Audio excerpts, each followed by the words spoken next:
Yeah, like you're just flicking through. Yeah, it's like time to stop scrolling, put it down.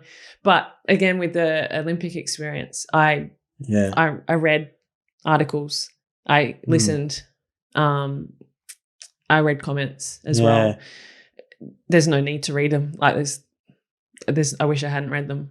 I think it's easier just to not even worry about it.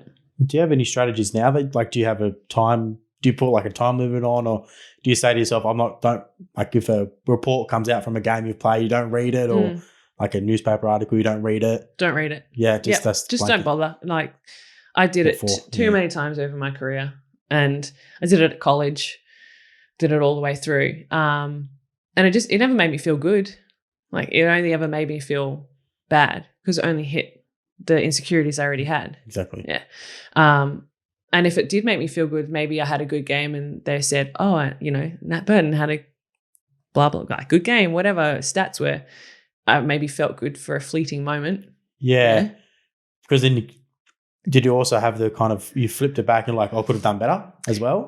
Normally it was, oh gosh, now I've got to play better next time. Oh God, now I've got to, like, there's this expectation on me. Or sometimes it would be like, oh, I'm not going to do that again. I'm not going to be able to do that again. So, better not read next week's report because I won't be mentioned. Do you ever wonder or kind of get kind of jealous, I guess, of other athletes who kind of block it all out and then just able to perform no matter, they probably read everything that's negative about them and then they just use that as fuel, I guess, to kind of perform, and like that doesn't seem to bother them at all? Yeah. I think that's a risky area. Yeah. Because I think that if you're fueled by anger and trying to prove other people wrong, I think you're still putting your power outside of yourself. Yes. So you're still trying to prove to someone else that you're good enough and that what they said is wrong about you. And if you're fueled by anger, it's like a short fuse. It'll give you a quick burst of energy, or maybe that can be over a few months, but it can't last forever. And one day that's not going to be there and that's not going to be fueling you enough. And then what are you left with? Oh, it's almost like you've got nothing now. If you have a strong sense of your why, of your purpose, of what's driving you internally, what you love doing on the court, then that's always going to be there.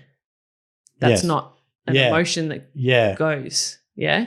It's a foundation of everything else. It's understanding you and what your big, deep why instead of a quick sprint. Yeah, like a burst of energy, I guess. Yeah. Yeah, that's very interesting because a lot of people who are like that. Yeah. Are kind of young, I guess, in a way when they're sport and they kind of have this meteoric, like this massive rise and they get to the top. But how long can they sustain it up there and before they kind of come back down and they realize, well, I've got nothing to fall back on, but nothing that holds me to me. Yeah. Does that make sense? Like that why, I guess? Almost, why were you doing it? Like because they were doing it for someone else. So then suddenly they're feeling empty because they realize, oh, that wasn't even for me. I was trying to please someone else. I think it's a slippery slope. Yeah. Looking back on your career as a basketball player, do you have a moment where you were like your most proud moment of being able to play basketball? Like you've not like satisfied, but you felt happy that you're able to play, or gratitude towards playing the sport you love? Ooh, I think there'd be a number of times. Probably it's coming to my mind mostly my time in Europe because that was really transformational for me to figure out I'm over in Europe, I'm away from my family and my friends, living like in the middle of winter in Germany, in a sad place in Germany. Like, I get to live in Europe, but it's not all it's cracked up to be playing over there. Okay. And so I was like, well, if I'm doing this, then I better be making sure I'm happy and enjoying it. Otherwise, literally, what is the point? Yeah. So I think that was a moment that clicked for me. Oh, so what do I like to do on the basketball court? Okay. And that was the first time. And that was 4 years ago. And I'm 32.